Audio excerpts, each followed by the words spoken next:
Hey, beautiful souls. I am Joyful Medium Joy Giovanni. I help people step out of overwhelm and into love through mediumship and teaching. And I am here today. We are going to have a talk that I am calling Behind the Rainbow, calling on my spiritual community. I want to give upfront a disclaimer and a trigger warning about this talk. I am not perfect. I am still learning. That is my disclaimer. But we in the spiritual community, we need to talk about the tough stuff. So please know that I'm speaking to you from a place of love, from my heart, in a very vulnerable way. And you know, with everything that has been going on the last week, at this snapshot in time in the US, the United States anyway, we are 10 days past Juneteenth, which has become a formal holiday. Thank God, finally. We are at the very end, tail end of Pride Month, our LGBTQ Pride Month here in the States. And just last week, Roe versus Wade was overturned with the understanding of this ripple effect that things like the right to birth control and interracial marriage and LGBTQ plus rights, that they will all soon be under siege. So I know you are probably flooded with these issues on all of your threads and all of your social media and are having thoughts and feelings of your own. So first, I just want to say it is okay for you to feel your feelings and take some time to process. This is a 50-year-old standing law, constitutional right that has been upheld for 50 years now. And a lot of us, it's the first time we're really having to look at it in our lifetimes because, 50 years, I'm 44. So this has been in place for all of my life. So it's okay to feel the feelings that you're feeling, even though there was a leak and we knew this was coming. I want to say for most of us, the feelings around it have still been incredibly potent, incredibly powerful. For some of us, this is the first time we are looking at having some of our rights removed or not having access to some rights. For lots of people in even in our country, in the US, this hasn't always been the case, for them having, even today, not everyone has equal rights and privilege under the law in the way that it's enacted. So that brings us to our next thing. Next, I want to talk about privilege and what that means. So I'm going to give a definition. Dictionary.com defines privilege as it's an A and B. So A right to immunity or benefit enjoyed by a particular person or restricted group of people beyond the advantages of most. And B, the unearned, mostly unacknowledged societal advantage that restricts a group of people, that they have restrictions over another group of people. So typically when we're talking about privilege, the most privileged group would be considered typically male, white, cisgender, straight, aka heteronormative, able-bodied, economically advantaged. They are considered just the most highly privileged group. So the more you step away from those labels, the change in your privilege. Now, privilege is a thing that is emotion invoking for a lot of people. If you are feeling squirmy or squeamish or uncomfortable talking about privilege, that is okay. Looking at our own privilege does not make it exist any more or any less. The privileges that you have as a human being, based on whatever form you have come in this lifetime, whether you're looking at them or not, you have those privileges. So in this safe space, I just want to encourage you, to take a look at the privileges that you do have. It's important to be honest about our own areas of privilege within ourselves. And something I want to just acknowledge, please note, privilege, the idea of privilege does not mean that you have not had your own struggles and your own challenges that you've had to overcome as a part of your human life in this existence. So it's not taking away whatever you have personally been through, achieved, accomplished.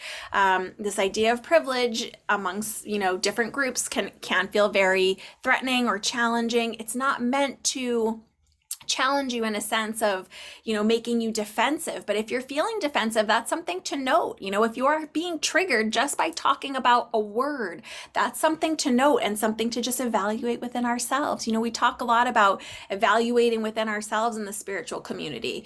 And remember, we all have different areas where we have more privilege or less privilege based on those categories. Color of skin is one, gender is another, whether you are cisgender, meaning like the gender you are assigned at birth is the gender that you assume as an adult or as a human. Your sexuality, so that would be, straight, LGBTQ spectrum, whatever that is for you, your ableness. So you may have heard of something called ableism. That's how able-bodied you are, where you are on the health spectrum, and your economic advantages. And again, remember my disclaimer, I'm not perfect, so I'm sure that I am missing some groups based on my own privilege. So we all have different areas of privilege, and I just want to encourage you to just take a look at what areas of privilege you might have in your own life. And hopefully I haven't lost all of you just by mentioning this word. In the spiritual community, our tendency is to want things to be love and light and kumbaya, where everyone gets along and we are all equal. And in a perfect world, that would be the case. Of course, that's what we all hopefully want in this spiritual community, but we are souls having a human experience. And that experience is messy, you guys. And in our privilege, let's say, that's our desire, really, to avoid the discomfort of having these conversations. And if you let the discomfort kind of win over the idea of facing these issues head on, even within our own community, that's privilege, because some people don't have the privilege to turn away from these issues. For some people, they are getting pulled over on just driving on a regular day, not doing anything wrong because of the color of their skin. So they don't have the privilege of turning away from some of these, any of these issues and things that go on, these injustices. So I encourage you to not avert your eyes or your hearts, because when we're not willing to look at something, it means we're also not willing to feel it, to feel about it. And as spiritual people, as this spiritual community, it's one of the things that that I'm going to be inviting you to do today. So I encourage you not to avert your eyes or your hearts. We do have these challenges even within our spiritual communities. So where do we start? If you are here, you are most likely an empath. If this is finding you, live or on the replay or on YouTube or in an email, that means that you are most likely an empath, which means that you can feel and understand the emotions of others that resonate with an emotion in you. So I'm challenging you, if you feel and empathize with an emotion in someone that your privilege has allowed you to turn away from, is there any area that we've just been talking about where, because of privilege in your own life, you've enjoyed the ability to turn away from some of these issues? I just want to encourage us, to have room for that in our hearts, in our conversations. This may be true for each of us in different ways and to different degrees, depending on our own life circumstances and situations and privilege that we may have been born into the world with, or that may have been afforded us along the way. And the other thing I just want to ask, after all, how can we possibly understand someone else's heart if we haven't truly walked a mile in their shoes, if we haven't listened to their story and empathically shared that emotional space with them and allowed ourselves to, feel their emotions, let their situations, their experience touch our hearts? Many of you do not know this about me, but I grew up inside the LGBTQ community in Boston in the 80s and 90s. If this wasn't your life experience, you might not remember a time when LGBTQ rights did not exist. My mom's partner, her name was Judy, died suddenly when I was 6 years old. She was sweet and soft-spoken and a nurse who had only been in our lives a short time, but was such a breath of fresh air to me, fresh air and possibility after a few years of a lot of significant capital T trauma in my life at that time. I have a very clear memory of being at Judy's funeral. The memory is actually of me sobbing in little white tights and shiny shoes, just dangling and trying to process my feelings of grief while these searing glares and scathing comments are coming at me and my mom from many of Judy's family members who had not accepted her as a gay woman. There were no partner rights at all. In fact, we were not recognized legally or culturally as a family outside of the gay community. Being in the closet was not just something we did out of convenience, it was out of survival. And at that time, it wasn't just my mom who was in the closet. I stood in there alongside of her, needing to protect the secret at all costs. It was very common for other kids to no longer be allowed to play with me or even be my friend once their parents found out about my mom. And this continued all the way through high school for me, which sounds crazy, even as I say it now. And as you know, even back then, not very long ago in the 80s and 90s, an LGBTQ plus person could lose their home. You could be evicted or thrown out. You could be not rented to. You could lose your job. I had family members and friends who, lost their job just for being LGBTQ. Even mentioning it to someone else could get you fired, and it was totally acceptable at that time. Or even worse, my godfather's partner was murdered in cold blood in the Boston subway in a gay hate crime, and no real investigation was ever done, and no one was ever held responsible. And this story is the story of so many people who are LGBTQ, who are Black, Indigenous, people of color as well. Maybe some version of this is a part of your story too, or maybe the story of someone that you love. So what I'm asking you to do today is to evaluate your own privilege, your own perspective. Really, the things you might not have considered as someone else's experience because of the way that you were born or the family you were born into even. Evaluate your friend groups. Are you in conversation with LGBTQ people? Do you know anyone who's trans, for example? Are you in conversation with Black, Brown, Indigenous, or other people of color? Hopefully you are. People who are differently abled, are you in conversation with them? Are you actively hearing their stories so that you can feel and understand the emotions? And then are you taking action? As a part of a spiritual community, we are called to be an empath, but we are also called to be in action. How are you in conversation and how are you in action? Just a few suggestions. Like I said, I have no answers about this, but some suggestions you can, social media we can use as a tool to our advantage. So through social, through podcasts, Facebook, Instagram, anywhere you get podcasts, follow Black, Indigenous, people of color, BIPOC, follow LGBTQ women activists. Any of these people you can follow, you can hear, you can be part of organizations, you can follow the leaders, people that have already been doing this work and forging their way forward for so many years.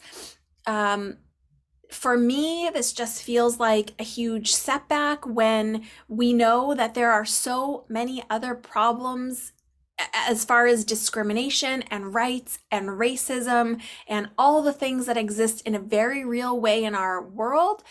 Other people's stories of experience, because of course we can't fully understand someone's experience if it's not our experience. So how do we understand? We engage with people who are in these experiences, other marginalized people. Hear their stories. And it is not anyone else's job to educate us. It's our own job to educate ourselves. People are so gracious to put their experiences out on their platforms. There are organizations that you can follow who will educate you. So are you actively hearing the stories and understanding and feeling the emotions. Continue listening, continue learning, share the messages, and support by donating resources, which could look like money, it could look like time, it could look like donating, socks and toiletries to a homeless shelter. There's lots of ways that donating can look. And we can lift marginalized voices through our own platforms, through sharing, through retweeting, through having discussions about the platforms that they are on, that they are working for. By all means, exercise your privilege, which in this country, we all still have the right to vote, most of us. So if that is part of your privilege, be exercising those rights on more than just, financial platforms, for example. Be looking at where people stand on these issues, because the thing, I guess, that is so tough, of course, we know that there is so much involved in this Roe versus Wade being overturned, with other, even just this in and of itself is devastating for the rights of anyone with a uterus and anyone who loves anyone with a uterus, which should hopefully be all of us. This is not just a woman's fight anymore. This is everyone's fight. This is the right to body autonomy. This is the right to medical care. This is so much more. And the same fields, the same playing grounds or battlefields where the Roe versus Wade conversation was won as a constitutional right, these are the same decisions, this Roe versus Wade, all of these other decisions of rights to birth control, rights to interracial marriage, and LGBTQ rights were won based on the precedent, a lot of it, of the precedent of Roe versus Wade. So that is why this is such a huge issue. And it is not just an out there issue. It is an issue for us in spiritual communities to be talking about, to be sharing our emotions and our hearts, and not just wanting to smooth everything over so we can go back to normal. Because the truth is, for many groups of marginalized people, normal already wasn't right enough. I know I don't normally talk about things here with our group that are political in nature. I just can't help myself on this. I have been processing my feelings over the last days, and I just needed to speak on this to say that as spiritual people, as people who believe in a higher power of any kind, of people who, have a light within us that we're wanting to shine in the world, which we talk a lot about, basic empathy, basic human rights for other people is a part of our charge, is a part of our calling as spiritual people. So I just really quick, what can we do? We can continue to listen, we can continue to learn, we can be in conversation. And if you notice that you are not in conversation with anyone who's Black, with anyone who's trans, with anyone who's anywhere in that LGBTQ umbrella, with anyone who is Indigenous, with any people of color, with anyone who is differently abled, broaden your sphere. That's where you can start. Welcoming in other friends, having conversations with people, learning, following other people on social media, getting involved with causes and organizations who are already doing the work. There are people doing it, and they would gladly have your help. They gladly would like you to feel their story and be in conversation. So let's not just let this wave wash over us. Let's stand together. Let's listen to each other.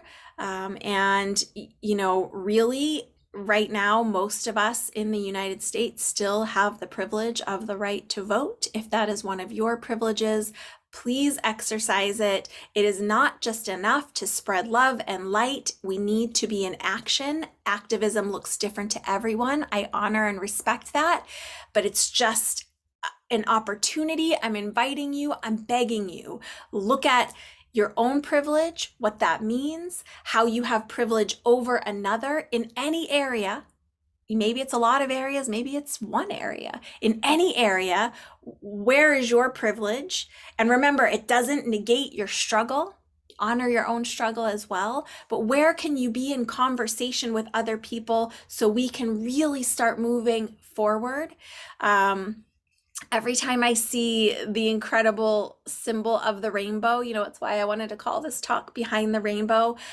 The rainbow is not just a flag to me. The rainbow symbolizes so much more than just a happy gay rights, LGBTQ Pride Month flag. So I just am inviting you, let's just keep this conversation going. Like I said, I don't have any real solutions to this other than we need to be talking about it.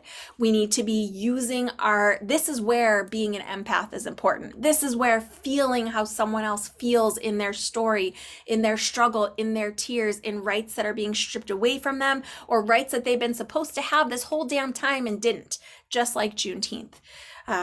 So that is my rant for today. I hope you guys are still with me. I hope that even if you were triggered and felt uncomfortable, I hope that you know that I'm greeting you from this place of love, from this place of brokenheartedness for all of our brothers and sisters.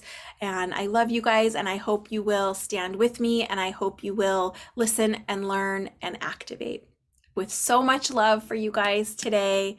I hope this resonated with you. Drop a heart if you are still with me and if you're ready to be a real empath for real and in conversation and in community. Thank you guys for joining me with so much love. Let me know how you are going to be more active, because no matter how active we are, there's always more active to be. So if you're hearing this on a replay, let me know in the comments. What's your plan for learning or for activism? Big hugs, you guys. Thanks for being with me on this one. Lots of love, and bye for now.